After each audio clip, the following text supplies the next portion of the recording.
As usual, the Apple March 8th event didn't have a big focus on gaming, but there were a few small and big gaming announcements that I believe are worth sharing with you. First, 2 awesome upcoming games were announced. Apex Legends Mobile was shown on the new iPad Air 5th Gen. It is a great game to show at the event as it's a huge shoot 'em up battle royale game. Right now it is in soft launch in a few places. You can see them on screen. I'm in Australia, so I've got access to it, which is why you're seeing footage. It's another take on a AAA developer's mobile version of their game. We've seen it done with COD Mobile pretty successfully, and soon Battlefield Mobile 2.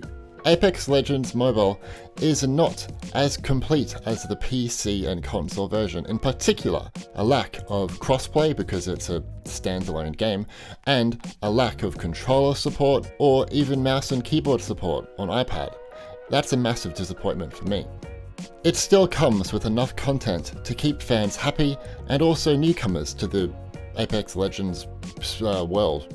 You can play in the Battle Royale modes from World's Edge and King's Canyon, and multiplayer modes from Team Deathmatch and Arenas.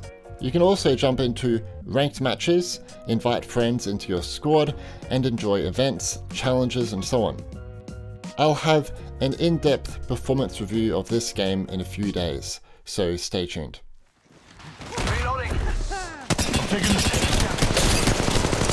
Reloading.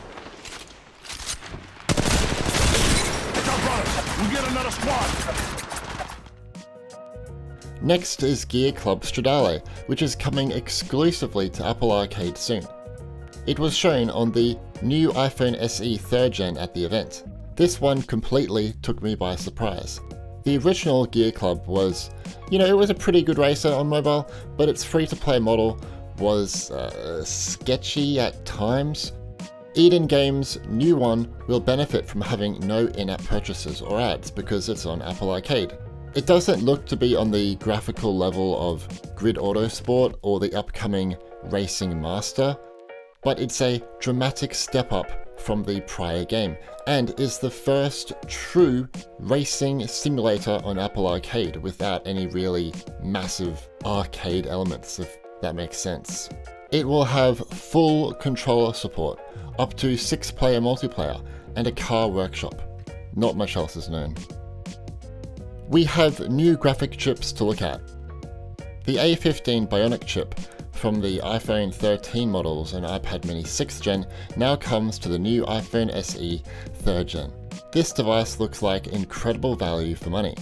A budget iPhone that will now deliver similar gaming performance to high-end iPhone and iPad devices. A15 Bionic on this device packs a powerful 6-core CPU, making it up to 1.8 times faster than iPhone 8. It will feature a 4-core GPU compared to the 5-core in the iPhone 13 models and iPad mini. A shame?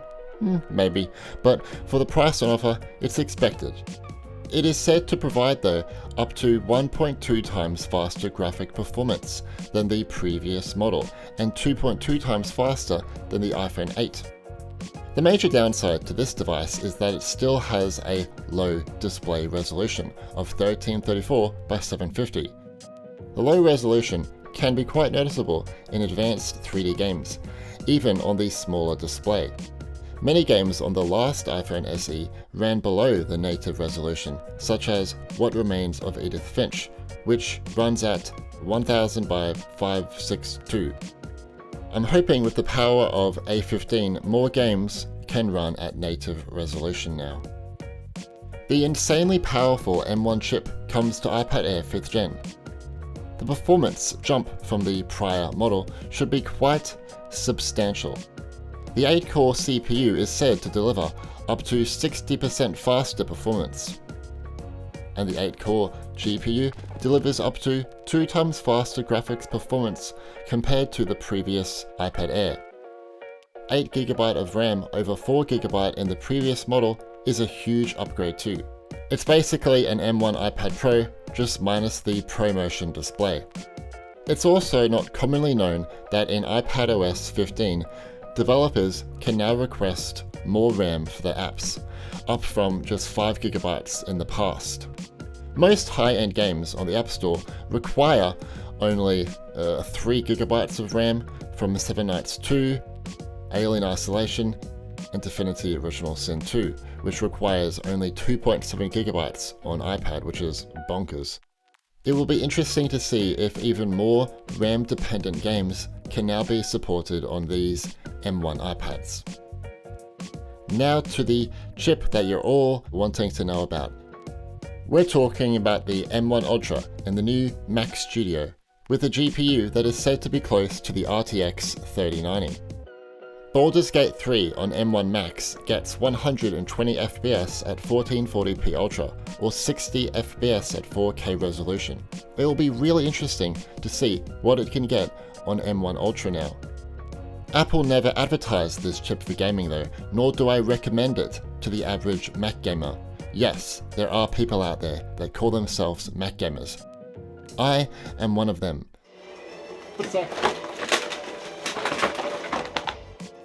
In terms of gaming on M1 Ultra, it will be more ideal for AAA studios to optimize and debug their games with the latest Metal 2.4 framework and Xcode 13, and to simulate gaming apps on multiple devices at once.